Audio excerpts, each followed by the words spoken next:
Сәлем достар, бүгін біз бауырдың физиологиялық рөлі туралы айтатын боламыз. Бауыр организмнің ең ірі безі. Бауыр ішекте суырылған барлық қоректік заттарды сақтайды. Қарын ішек жолы ағзаларынан ағатын қанды қақпалы көктамыр жүйесіне алып, организмде ерекше орын алады. Қорек заттар бауырда жиналады, өңделеді, қайта түзілген қосындылармен бірге қанға бөлінеді. Бауырға ішектерден жиі қан ағымына түрлі уытты биологиялық белсенді заттар түседі. Олар бұзылып, зиянсыз өнім түрінде өтке шығарылады.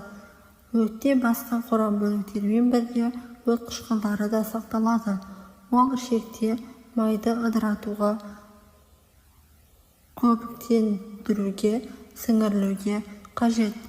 Бауыр ішекте өт бөлетін экзогенді және қанға бірталай зат түзетін эндокринді без. Әр организмде ұрықтың кезеңінде ол әмбебапты қан өндіретін ағза. Бауыр 12 елі ішектің бүйір аймағындағы эпителий қатпары пішінді тәрізді болып дамиды. Кейін алдыңғы және артқы жақтарға бөлінеді. Алдыңғы жақта бауыр дамиды. Артқы жақтан өт қабы, оның өзегі құрылады. Мұндағы мезенхимада келешек ағзаның дәнекер ұлпа бөлігі стромадан көптеген қан тамырлары пайда болады. Енді бауырдың қызметі. Бауыр өт шығару үрдісіне қатысады. Бауырда гистогемалық, гематолимфалық тосқауыл да жақсы дамыған.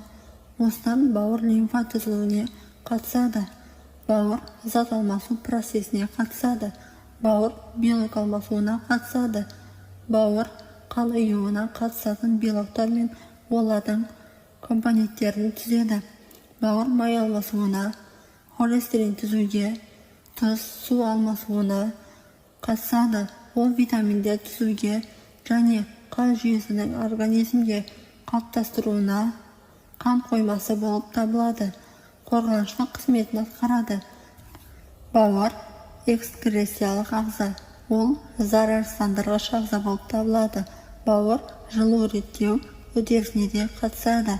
Егер видео пайдалы болса, арнаға жазылып, лайк басуды ұмытпа.